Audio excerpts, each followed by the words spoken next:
First, some backstory. I am the middle child of three. When I was 15 years old, my dad passed away to cancer. My mom did not want to stay at our house, so we moved in with Grandma. Grandfather passed away when I was 4 years old. He was a big shot lawyer, and they had this huge old house.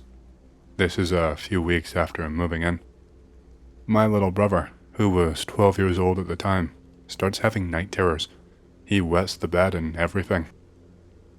It gets so bad that he eventually starts waking up screaming. My mom decides to send him to therapy, feelings about dad and everything. It doesn't really help. He now takes some medication, but he still screams in the middle of the night. A few weeks later, I overhear my mom on phone with the psychologist, saying that it's not about dad and that he does not know what's going on. My sister and I decide to ask brother. Maybe he will open up to us. He gets very nervous when we ask. He says that he will be punished if he speaks. We both were very confused. In comes Grandma, deciding to do the same as us. Grandma was a super sweet old lady, almost blind. She talks with my brother, no idea what about, and then convinces my mom to send him away on summer camp. She did not want to because he clearly had issues. They send me along with him to watch over him. Summer goes by without any issues. No night terrors, no bedwetting, no screaming. When we get back, he is visibly scared and sweating and does not want to go into his room. So we switch rooms. At this point, I had decided it was something supernatural and the room was haunted or something. I have restless sleep. I feel like I am being watched all the time, but nothing more than that. My brother sleeps calmly for about a month. Then Grandma has a stroke, which leaves her pretty much like a vegetable. My brother tells me it's his fault. He should have never left the room and begs me to change back. We do so.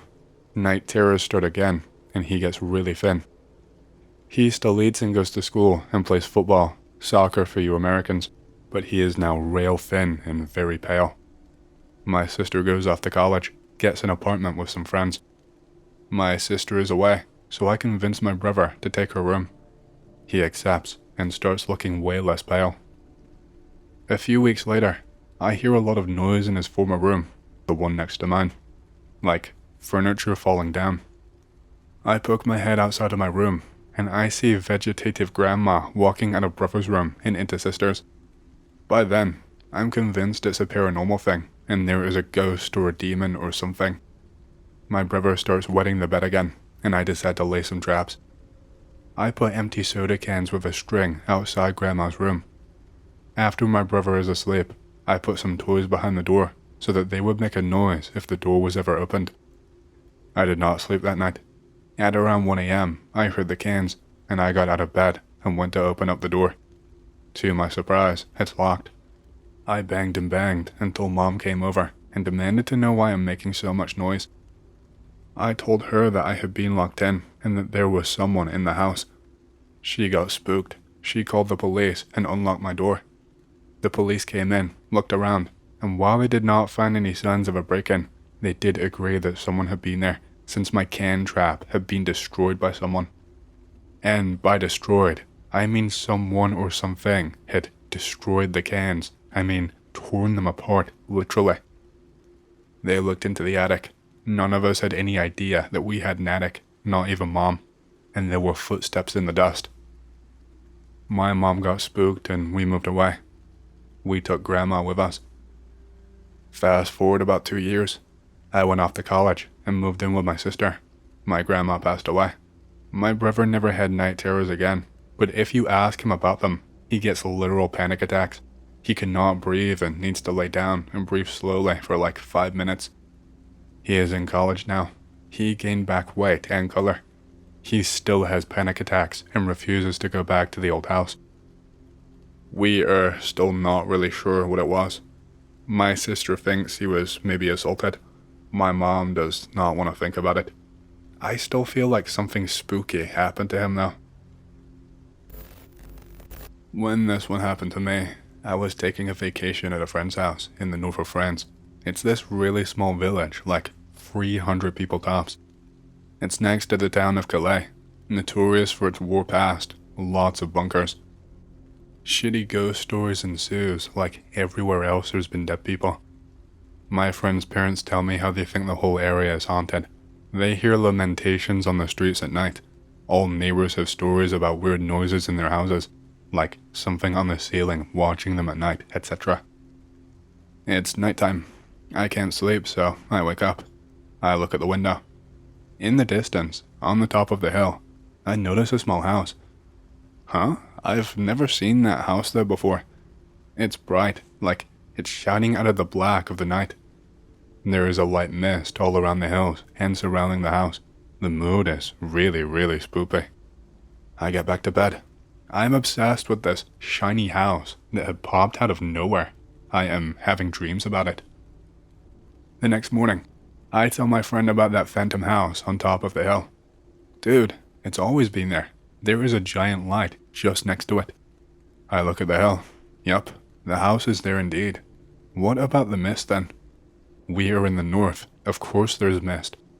Okay, I guess I'm just stupid. The next night, I cannot sleep. My GF is already sleeping. I hear this humming sound in the distance, like wind going through a door. I look at the window. There is wind indeed, but the sound is strange. Wind in the trees do not make that noise. It comes from a door. I look up at the house.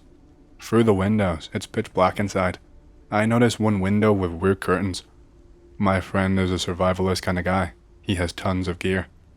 I take some binoculars that he has and look at the weird window. There is someone, and this someone is staring at me. I can see its eyes wide open. Suddenly, I hear a loud whisper into my left ear, like someone is talking like 2 centimeters away from me, and it just says, "Go back to sleep," in French, of course. I turn my head.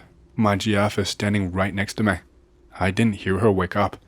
She stares blankly at me and repeats, "Go back to sleep." Oh crap. I get downstairs with my dog. He's a piece of shit, but he's a dog. I get on the couch and eventually I sleep. I wake up the next morning. I tell everyone about this. My GF does not remember saying this or doing this at all. My friend tells me that the house I was looking at is abandoned for the past 40 years at least. All along the vacation, weird stuff like this kept happening. My friend often invites me to his home, but I swear I am never going back. So when this happened, me and my buddy were going in the woods in Northumberland, 'cause I'm British. We were going to a forest about a click or two away from St. Cuthbert's Cave. It's like 11 p.m. It's really dark. There is a full moon, so it's a nice light night. I can see quite clearly. We are suited up, operator style. I've got my webbings and my Bergen and stuff. I bring my surprisingly powerful airsoft rifle and my knife. We walk until we enter into a big forest. Me and my buddy are just chatting away about random stuff. We are not legally allowed on that land, so we were on guard just in case we got caught. The landowner is a massive dick. He could just literally shoot us if he wanted for us being on it. We are walking when my bro suddenly stops. When I asked him why he stopped, he doesn't respond for a moment. When I asked him again, he said that he could hear something. We thought it was just some birds or something. Meh, we carry on. Get to about 1 a.m. We get really tired, so we decide that we are going to make a camp. I get my entrenching tool and make a hole for me to sleep in. I put my basha over the top to hide me and keep the elements out. We start a fire, we eat, etc. Then I get sleepy and so we try to sleep. But I can't. I keep hearing something in the distance. My bro is already asleep. I hear what sounds like footsteps. I slowly take the safety off of my rifle. My airsoft rifle is absolutely powerful, so don't hate me. I slowly lift up a bit of the basha. What the holy mother of tits. I jump up and start unloading my magazine. My bro gets up and starts shouting, "What the hell, bro?" I get a hold of myself. There is nothing there. When he asked me, I said I saw a figure of a tall-ass guy, 7 feet tall at least, some Slender Man shit. I swear I saw it, but after I got finished shooting, there was nothing there. I asked bro if we can carry on. We pack up and start hiking some more. It gets to about 5 a.m. and we are both pretty tired. It's getting light, so we decide to make breakfast. We start a fire and eat some MREs. I get the willies. I am looking around me constantly. I see a bush move. We move up, each taking flanks. We jump out on it, expecting it to be dinner or some shit. Sweet baby Jesus, whatever it was, moved really fast. We just ignore it and continue hiking. We came to a good spot for camp. It's getting dark, so we start camp. It gets really, really damn cold all of a sudden. We both get the feeling like we are being watched. We both have military training, yeah, right. So we both know how to handle ourselves, but something did not feel right. We kind of felt scared. We put the safeties off on our rifles. We hear whispers. We are shitting ourselves by this point. And this time we both see the shadow that's at least 7 feet tall. It's creepy as hell. We hear branches snapping and twigs snapping from that direction. We both just start shouting, "Who is there?" No response. We are just slowly backing away, starting to nope the nope out of there. We cross a small fence, not moving our eyes off of that direction. My bro falls and accidentally fires his rifle. There is loads of stampeding and shit, loads of scary ass noises. There are cows everywhere, running like mad. We hear twigs snapping and then stopping. We just get the hell out of there. I have never run so fast in my life, even with a ton of gear on. To this day, we sworn to never go back there alone, and we are never going together again. We both saw some tall ass figure. I have never been so scared in my life. I literally pissed myself with fear. So, this happened to me a few years ago when I was visiting my mom. Her place is in the woods. She's getting old, so I like to stop by and do stuff for her. Stuff like chopping wood, stacking, and getting things ready for winter. Just stuff that she doesn't really have the physical ability to do anymore. She leaves the house to me for one night and goes to visit a friend. And that's fine with me because I have this nice secluded place all to myself. I am going to spend all day splitting rounds, then get drunk and watch anime that night. I get to my mom's house early. There was an early snow, so I need to get going on the wood. I talk with her for a bit. Then she leaves.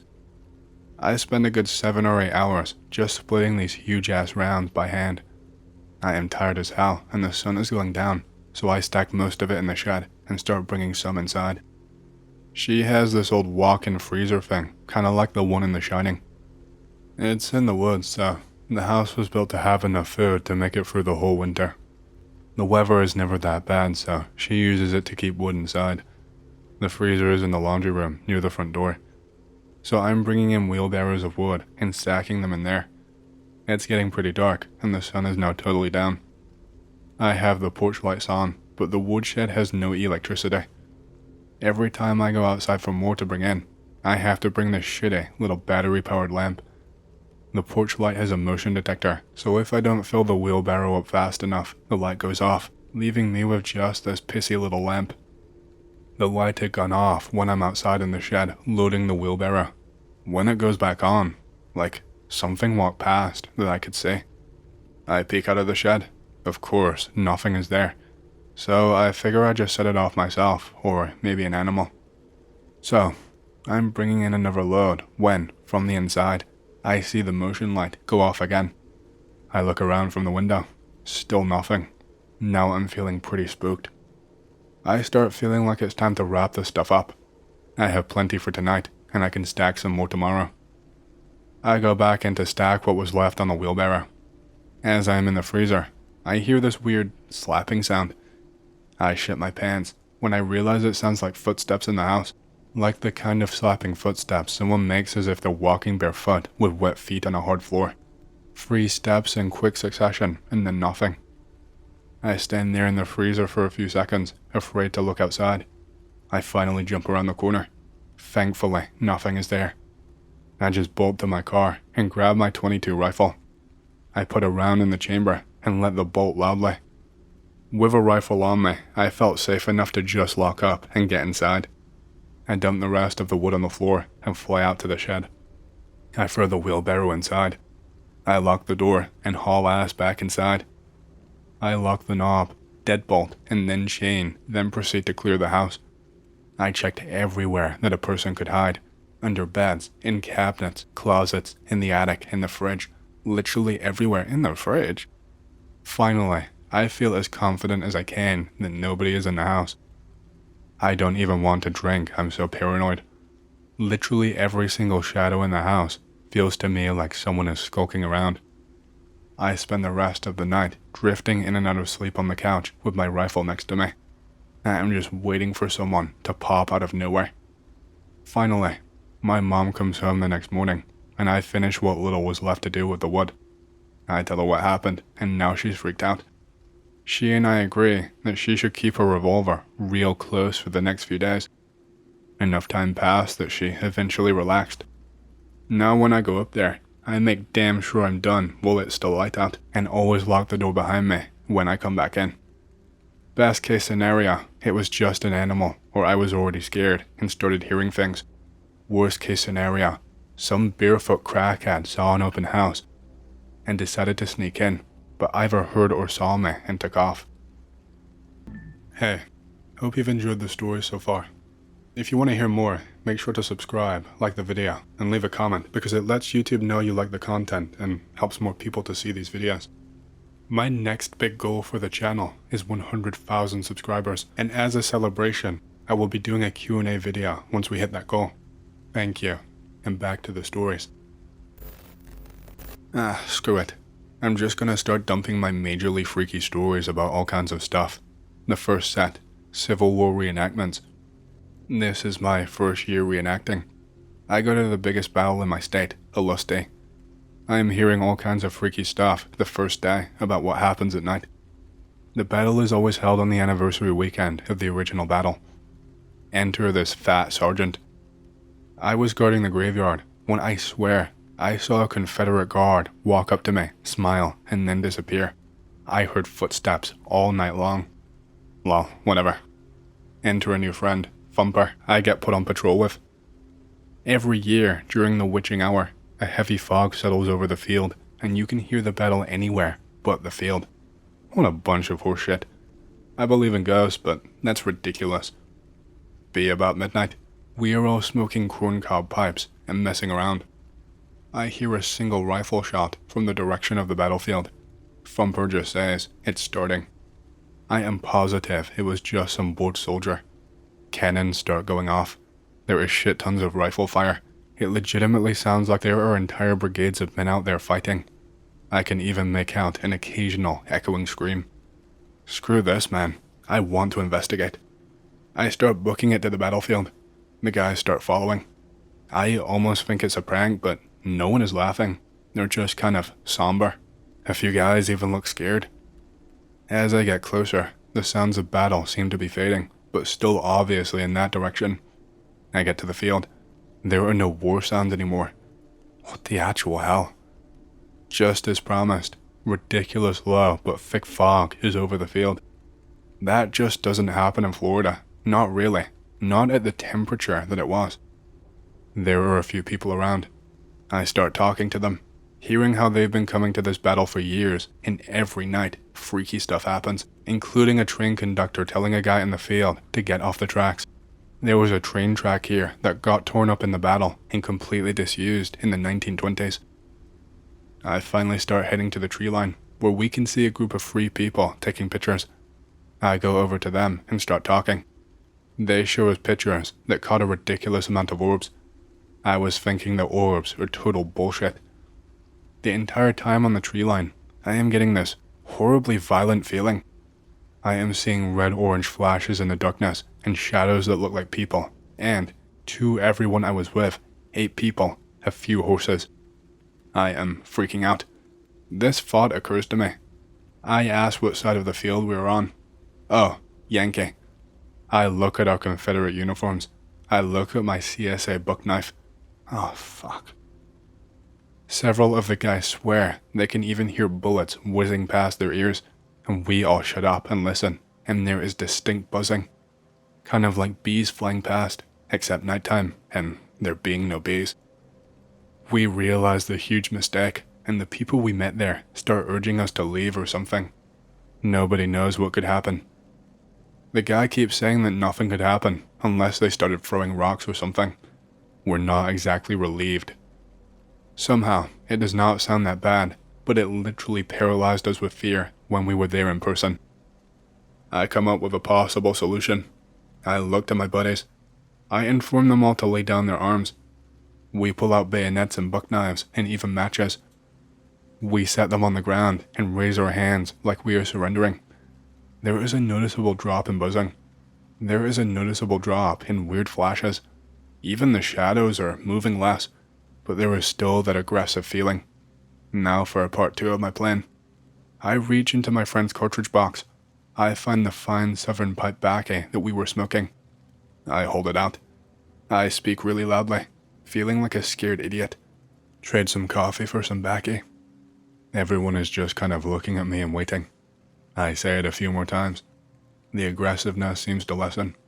I hear leaves crunching towards me. I want to run away. There is a noticeable shadow on its way to me till it steps into the moonlight area. The group that we met starts snapping pictures like madmen. The tobacco flies off of my damn hand like there was a strong breeze. I feel something dropped into my hand, something physical. This presence thing retreats. Later, out of the trees, my hand smells like coffee. They have pictures of a blue orb directly in front of me. And that was the night I began believing in orbs, to an extent. I got more if anyone wants. Alright, so, more.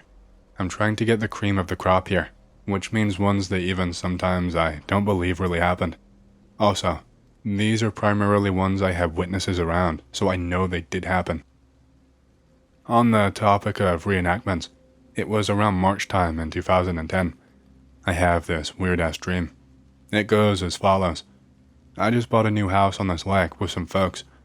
I can see Disney fireworks across the lake. 10 out of 10, cool stuff. A friend from high school also moved in a few houses down. For the most part, the lake is dark. Be walking along the lake at night. I hear the splashing in the lake. This dead possum comes out of the lake after me. What the hell? I get to my friend's house after noping the hell out of there. I chill with him in his driveway. Dreams have little use for common sense, I guess. This messed up dead gator comes splashing out of the water. We beat it back from whence it came together. We go into his house to look for a gun. There is no gun. We go back outside. This partly decomposed Native American is crawling out of the water. Screw this shit, I'm out. I run. I can hear my friend screaming. I'm halfway to my house, and I get tired, and I can hear another Native American crawling out of the water. I hear it speak something unintelligible at me, like a warning or something, while grabbing my ankle. I kick him in the face, and I run home. The house is empty. All of the lights are on. Holy shit, what the hell is happening? The Disney fireworks stop. I hear something huge coming out of the lake, and just feel wave after wave of this horribly evil presence. This dream stuck with me for a long time, and you will see why this is relevant in a moment. Now for reality. This was 2011, in March time. Head to Narcosi Mills Raid. Cool. There's a playground and all kinds of stuff that looks like it'll be cool to chill at night. I set up camp. Lots of happy bullshit. Fast forward to that night, about 9 p.m. Me and my best friend are at the playground, screwing around with this chick that he knows and trying to get some. I see fireworks across the lake. The playground is on the shore of it. Oh cool, what's that, Anon? Oh, those are the Disney fireworks. My mind begins whirring at light speed. No connection yet, Captain. Oh, that's cool. We go back to talking to this girl. We head onto this stupid floating metal dock. I hear an ew. The girl saw something by the dock. I look in the water. There is a bloating, torn up looking dead possum. It's still not quite clicking, but there is this definite deja vu feeling. I shrug it off. Fast forward to around 2 a.m. We decide to head away from the playground. We pass all of these nice houses on the lake shore. We end up just kind of in the woods, but on the edge of the tree line on the shore. We screw around some more. I suddenly hear this big splashing in the water right by us. They all look at it scared. I laugh at them, call them pussies, and say it's probably just a gator and that if we chill, we will be okay. The splashing turns to something crawling in the mudwater through the reeds. I hear this horrible croaking. There is a definite man-sized shape, but with no legs. I open up my mouth. Everything clicks. I grab the two by their collars and start hauling them back. Things are splashing to shore the entire way, little and big. We get to the playground. It has lights, so we feel safe. I see ripples hitting the floating dock. I hear something big splashing towards us. We all feel it. Waves of horrible and unimaginable evil are just colliding with us, paralyzing us. It's like imagining the worst death ever, then the worst fate afterwards. I can't even describe it. Somehow like the absence of all hope.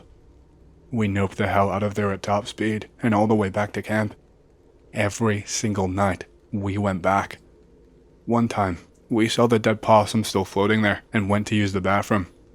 We came back and it was on the dock. We heard the splashing again the last night. We ran like hell and were happy to not go back. I also heard that some drunk guy drowned in that lake one of those nights. They found his body all bloated and torn up because gators. I really want to know what it is, but I don't at the same time. This was by far the most horrible and evil thing I've ever encountered. I was 12 years old when this one happened to me. I was visiting my dad, who was the manager at a local pub. During holidays, the pub owners would sometimes go on vacation, leaving my dad in charge. We would stay at the pub to look after the house and their dog, Ben, who was a Jack Russell. Goes out one day to see friends while Dad was working. Comes back, gets keys, and heads upstairs. Closes front door and look up. Halfway up the stairs is Ben. He is sitting there, licking his balls. Hello, Benny, Ben. Dog ignores me. He just keeps on licking his balls. I approach the dog. I look closer. He is not licking his balls. He has an 8-inch cut going from his dick up to his chest. His intestines, liver, lungs, whatever, are literally laying on the carpet between its legs, and it is just licking them. What the hell? I panic and, without thinking, I scoop up Ben into my arms like a baby, his guts laying on his chest. I run downstairs and outside, still in shock. I have no idea what to do. Ben looks up at me like, help. I run into the pub, probably 30 people in there. I'm like, Dad, look. My dad just looks at me in shock. He does not say a word.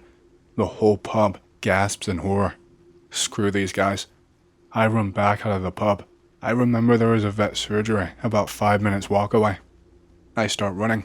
Ben's still looking up at me with sad eyes. I get to the vet. I burst in the door. I'm like, quick, I need a vet. The receptionist starts walking over and says, sorry, there's a queue. Oh shit, doctor. The doctor comes running out of a door behind her and ushers me into the room, and I put Ben on the table. They quickly usher me outside. I give the receptionist my address and number. I go home. 2 weeks later, Ben is patched up and fine and gets released to owners. The owners ask the doctor what the hell happened. The doctor says that Ben had 2 broken ribs, a broken leg, and a massive gash on stomach. Doctor says it looked like Ben had been attacked by something big, like a Rottweiler or a pit bull, but could not explain the broken bones. My face went. Ben had not been outside that day, and they own no other pets, so there was no way he could have come into contact with another dog. I was pretty young when this happened. Nightmares reduced me to a sniveling little wuss. I have a nightmare wherein I wake up in a bed and feel completely filled up with deep dread. I rush out from my covers towards the door. As I open it up, I hear a scream, and all of a sudden, I am waking up inside my bed once again. And this is just a constant cycle throughout the night, nightmare after nightmare, just looping like this. It felt like I did this for God knows how long. Each time I woke up in the cycle, my dread was worse than before. After what felt like days just doing this cycle, something different happened. all of a sudden, it is pitch black all around me. I feel wet and freezing. I walk around, but I feel sharp pains everywhere on my body. I slowly recognize where I am in the darkness. It's a park nearby my school. I walk all the way home. I reach the door and try to open it up. This overpowering dread just dominates me. I wake up in bed. This time now is daytime. I rush to the door. I nearly eat shit as I feel sharp pains and vertigo. I open it up. It opens. I cry out for my mom. She comes out from the end of the hall, and my dad appears from the stairs. They both rush to hug me. I start recognizing my wound. I am wrapped in bandages. My hand is in a cast, and my eye is covered. I have a broken pinky finger. There are lacerations down my abdomen. There is a gash on my head, and I have a fractured iris. Apparently I was gone for 3 days, and once I appeared, I was covered in these wounds. On top of that, I was extremely malnourished and madly delirious. I would not stop screaming about needing to go home to everybody around me, including my parents. I would scream whenever a door would open during this period. I was discharged after being treated by my parents. I have no memory of this at all. I have no memory of where I went for those 3 days. 13 years later, I still get uneasy when my door is not locked before I go to sleep.